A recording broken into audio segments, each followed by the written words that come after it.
कक्षा 10 UP board में सूरदास द्वारा रचित पद का अध्ययन करेंगे। सबसे पहले मैं संदर्भ बताता हूँ, जिसका संदर्भ है प्रस्तुत पद्यांश हमारी पाठ्य पुस्तक काव्य संकलन के पद नामक पाठ से उद्गृहित है, जिसके रचयिता सूरदास हैं। यह सूर सागर में संकलित है।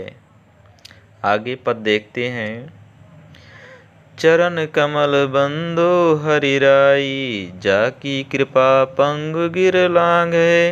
अंधे को सब कुछ दर्शाई, बहिरो सुने गूंग पुन बोले। रंक चले सिर छत्र धराई, सूरदास स्वामी करुणामय। बार बार बंदो तिहि पाई। चरण कमल अर्थात कमल के समान चरण, इसमें रूपक अलंकार है। बंदो मतलब वंदना, हरि मतलब ईश्वर। सूरदास जी कहते हैं कि मैं उस भगवान के कमलवत चरणों की वंदना करता हूँ, जाकी कृपा पंगु गिर लांघ है। पंग मतलब लंगड़ा, गिर मतलब पहाड़, लांघ है मतलब लांघ जाता है। अंधे को सब कुछ दर्शाई, और अंधे को सब कुछ दर्शाई मतलब दिखाई देने लगता। जिसकी कृपा से लांगड़ा व्यक्ति भी पहाड़ को लांघ जाता है, अंधे को सब कुछ दिखाई पड़ने लगता है।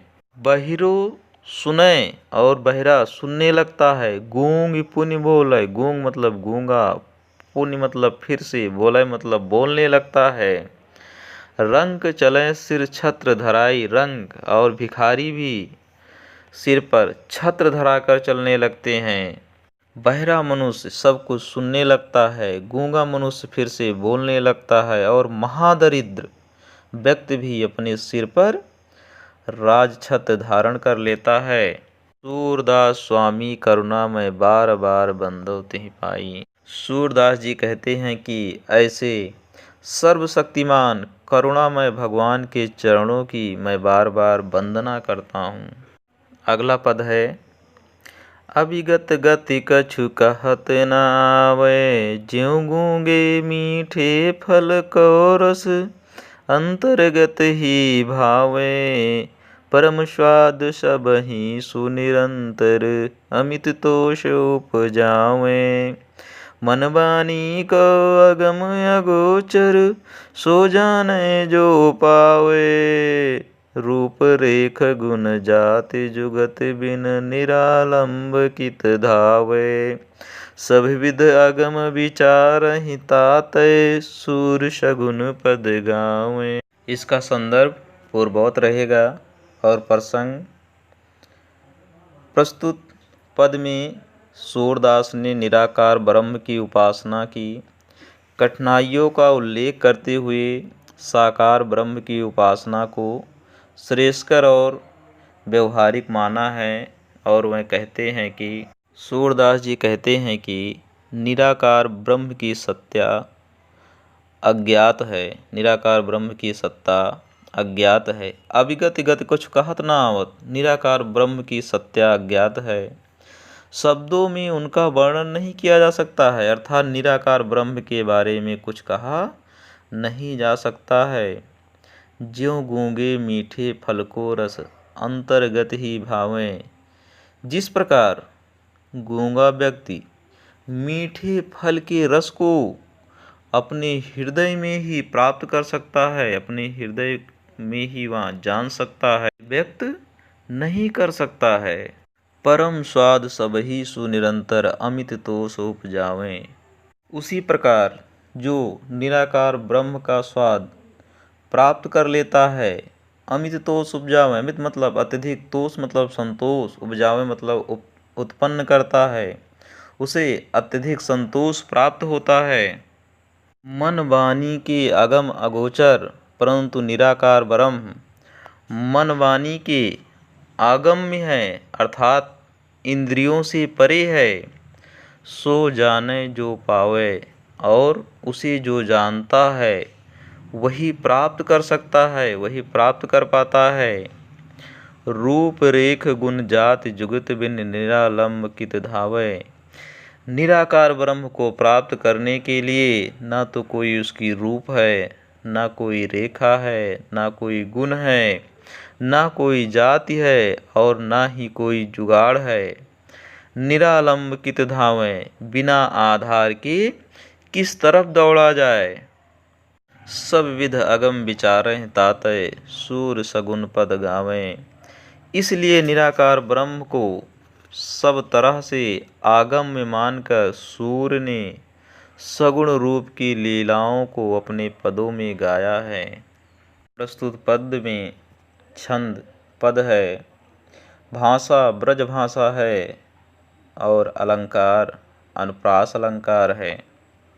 अगला पद है, किलकत कान घुटुर मन यावत, मणिमय कनक नंद के आंगन, बिंब पकड़ि बई धावत, कबहु निरखे हरि आप छाँव को, करि सो पकरन चाहत।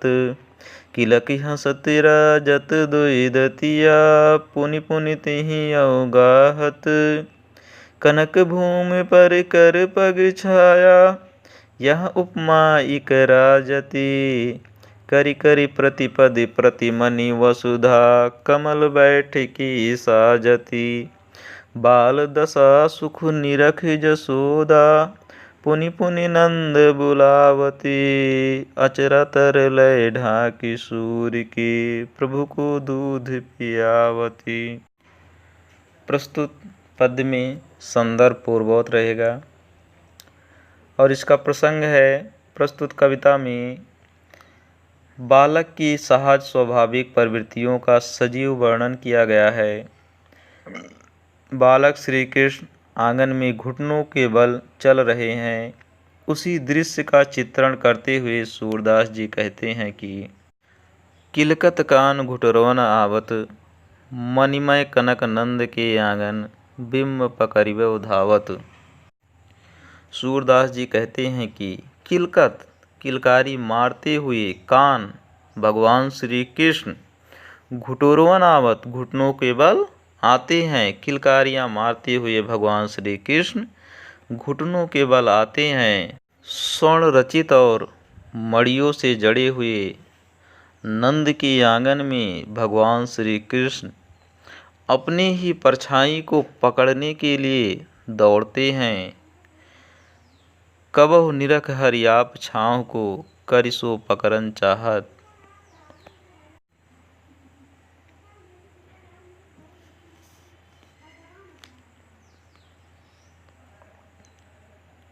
कभी वह अपनी परछाई को जो मड़ियों पर पड़ती हैं हाथ से पकड़ना चाहते हैं।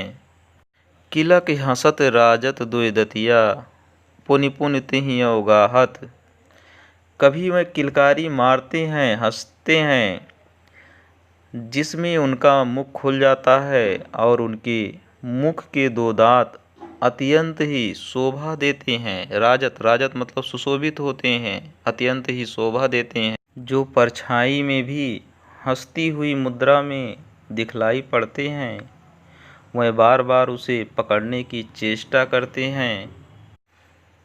कनक भूमि पर कर पग छाया, यह उपमा इक राजति, करि करि प्रतिपदि प्रतिमनि वसुधा, कमल बैठकी साजति।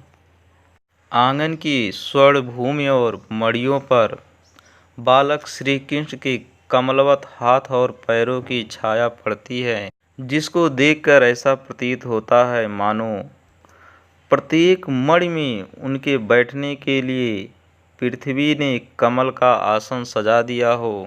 बाल दशा सुख निरख जसोदा, पुनि पुनि नंद बुलावती। और यशोदा जी इस बाल सुख को देखकर बार बार नंद जी को बुलाती हैं। अचरा तरलय ढाक सूर्य के, प्रभु को दूध पियावती। और अपने आंचल तले बालक श्री कृष्ण को ढककर दूध पिलाती हैं। प्रस्तुत पद में अलंकार उत्प्रेक्षा अलंकार है, भाषा ब्रज है। छंद पद है, वात्सल्य रस है।